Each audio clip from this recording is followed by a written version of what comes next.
Okay. Hopefully that sounded better than it sounded on here because our sound's not working on there. It doesn't sound like it. Anyway, welcome back to Keeping It Real with Niki and Kerri.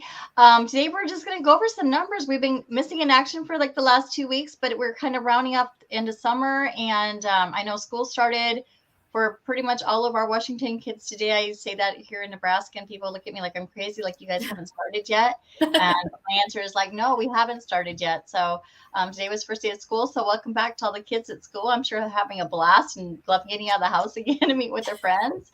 So yeah. So we're going to go over some numbers today, right, Kerri? Yes. Yes. And so I have the July numbers comparing from last year to this year, and we're going to go ahead and show that. See if I can do this. And here we go.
Okay, so there we go. I saw some really interesting numbers. We did about $4 billion, and that was just in the Northwest MLS, and that's just in the state of Washington. And there's I believe there's at least two different MLSs in the state of Washington. And so this is just, I mean, we're the biggest one, I believe. But, that's still quite a bit for, Washington sales for, that's pretty big. And then I also noticed there's a lot of like things kind of went down a little bit, like the active listings and the new listings, all the numbers are going down as far as there's not as much happening. And so let's kind of dig into that. And you saw the kind of the whole entire Northwest MLS, but I do have some of the numbers here for the Kitsap County too. New listings were down about 32% compared to last year in July for Kitsap County. Total active was down 26.3%. And under contract, things that are pending, those were down 15.73% in July compared to 2020 or 22, sorry, 2022, July 2022. Yes, we go. We talk. And then close was down like almost 18%. We did go up a little bit for median house, which is 0.04%. So just a little tiny bit of an increase. And ours isn't as big of we're not at 705 for our median price. I think we're at 544, if I remember, or 533, something like that. I don't have that number written down, but it's a little bit less in Kitsap County compared to some of the other places in the MLS, because we're looking at like Seattle and Bellevue and some of those, bigger cities where the house prices are a little bit more. But, we're kind of on trend with what around the whole area. So, we're just, the numbers are kind of there.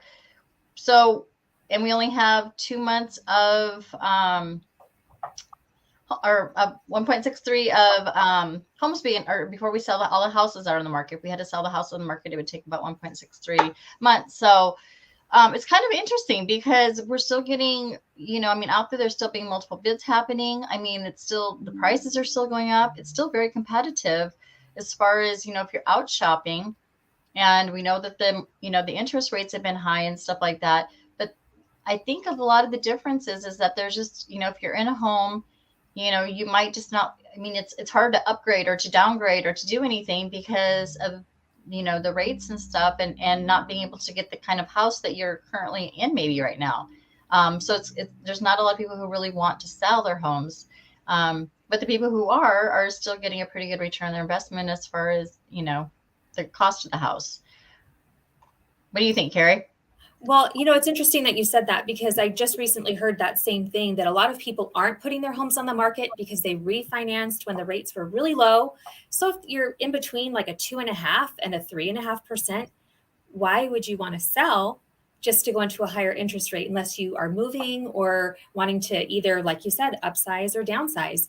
But the thing is, people need to buy houses all the time. And in my opinion, I'm thinking that people are kind of getting used to these interest rates, and they're seeing the trend in home prices increasing versus decreasing. And Mm-hmm. this has been my opinion all along, is that yes, rates are a little bit high, but once they start dropping, everybody has been waiting for them to drop. And so when homes come on the sale, we're going to go right back to that market where people are going to be offering hundreds of thousands of dollars more on the home than it's actually worth, because Mm-hmm. there's going to be low inventory and there's going to be many people going after the same property. So ideally, if you can afford to shop now and buy now, you really should, before the market starts to boom.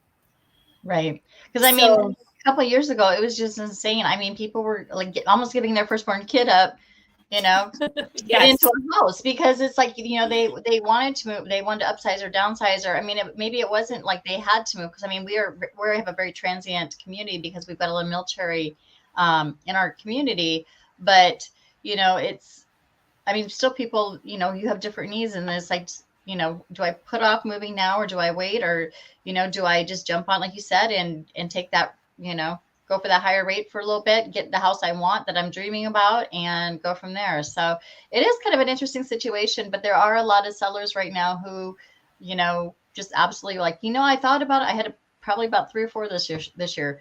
You know what? I'm going to sell my house. And then they call me about a month later and said, gosh, I just can't get into the house. I just can't find the house I want, around the same price range or whatever. And I'm not doing it right now. So there's a lot of people waiting until next year too. So There it's kind are, of a and they're saying difficult market. 2024 is going to be a big year as far as refinances and purchases. And I totally see that happening. And the thing that I will reiterate, I've said it before, I'll say it again, is you date the rate and you marry the house. Homes can always be refinanced. We've talked about the trend of refinancing every 7 years is the average. We're going to see a lot of refinances happening after 2024. So if you, like I said before, if you can afford to get into a home, pull the trigger and just do it, because you can refinance down the road. And you're not the first person who said the 2024. I mean, I've heard that all over with a bunch of different financial people. I mean, that I listen to and stuff. And everybody seems to think 2024. I mean, it's election year too. So, Oh, most everybody's going to try to definitely. make it look good, right? So, no matter Yeah. which side you're on, they're trying to make it look good. So, And the Fed it's is going to get tired. better. The Fed is really tired, and they're ready to take a break. I think they were really waiting for inflation to get up to 2%. We haven't gotten there yet, but I don't think that they're going to wait until it gets to 2%. That's actually the opinion of Barry Habib with MBS Highway, is that if we either wait for it to get there, it's going to be difficult. So what happens is, when the inflation gets so high, if you decrease the interest rate or you don't keep up with it, it could have a boomerang effect, where if you start decreasing the national interest rate, the federal interest rate, it can wind up coming back and biting you. So they like to get it to a certain point before they either start keeping it where it is or start lowering, because we don't want it to all of a sudden come back and just go sky high. Right. That wouldn't be a So good thing. there's so many different moving parts when it comes to inflation, what they will count as being in a recession. So you just have to really keep your finger on the pulse. And that's why it's good to do these market updates every once in a while, because people Hmm. really want to know this information. Like, where are things going? I know a Right. lot of more people are doing research. So what, I mean, because we haven't talked in a couple of weeks, we took that time off to kind of end up the summer and start with the school year and stuff like that. But I mean, I know that the job market has a lot to do, the unemployment rates have a lot to do with the inflation numbers and with the mortgage rates and stuff like that. How is that looking? Do you have that information?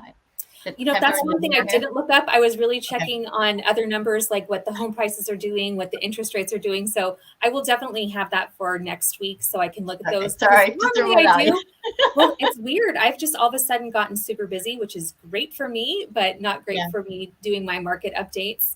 But they are, mortgage rates are sitting at about 7.25%, which is 1 3/8% higher than this time last year. So it really hasn't been changing because, we did start to see the trend going up in interest rates around this time last year. But nationally, we were talking about the Northwest NMLS and MLS, I'm sorry, and what their prices look like. Across the nation, home prices are actually up 4.4%. And when you annualize that number, it's actually up 7.5% for the entire year so far. And 99 out of 100 places that were polled were actually showing gains in their housing market. Right. Okay. And we tend to be kind of at the tail end of those increases. But if it's just happening like, in other places, just like I was saying with the Seattle numbers and stuff with the MLS, exactly. Just like with those numbers and stuff like that, ours are a little bit, smaller or bigger depending on which one you're looking at sometimes. But, usually we're right behind the Seattle as far as like what Seattle's doing. So you're right, we're at the tail end, and we kind of see, if the rest of the country's going up, we're probably not far behind them. So cool. And, I think last time we talked, I think the rates were about the same as what they are now. So we really haven't had much of a change at all for the last couple of weeks then. It really hasn't. I mean, they kind of started to climb up a little bit, and then we had a really good week last week. And actually the week started out okay, but then today we just kind of had some volatility happening. And so we were really keeping an eye on things and encouraged to lock our loans because we took a little bit of a downward turn. So we want to make sure we protect people that are under contract to make sure that they're getting the best rate right now. Great. Okay. Sounds good. Okay, guys, that's all we have for today. Make sure you hit that like, subscribe, and follow or follow button, depending on which one you're watching us on. Give us feedback. We always love to hear from everybody, and have a great day. And we'll see you next Wednesday at 1:30 on Pacific and at 3:30 on Central. Thanks, everyone. Great. See you next week.